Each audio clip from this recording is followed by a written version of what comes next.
już, chwila, wytrzymaj kółki, już były do sosu.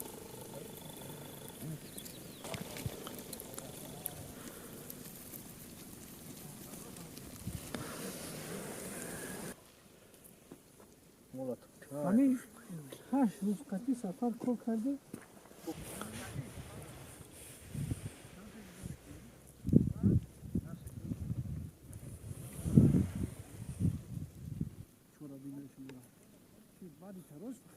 خوب دیگه جمعه چیه؟ اون خدا بیخون بریزن باید خیلی آنم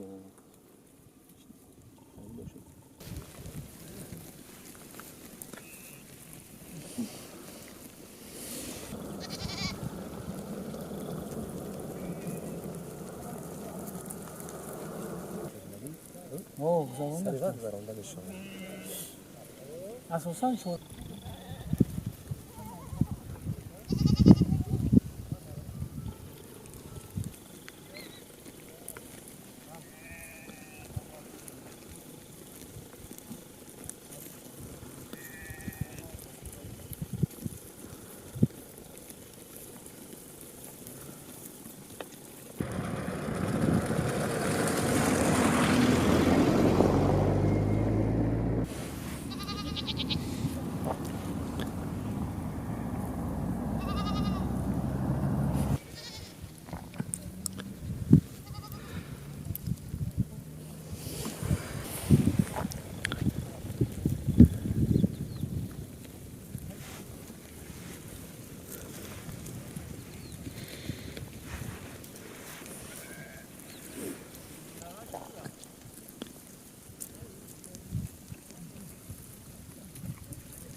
خوزگه زلطاوی اون 80 تاشیدم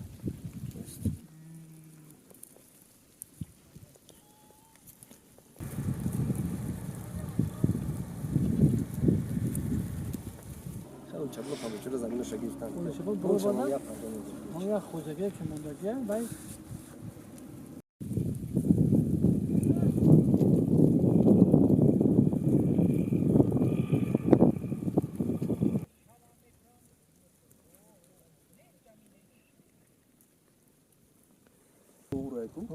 همجا تو درست شم معلق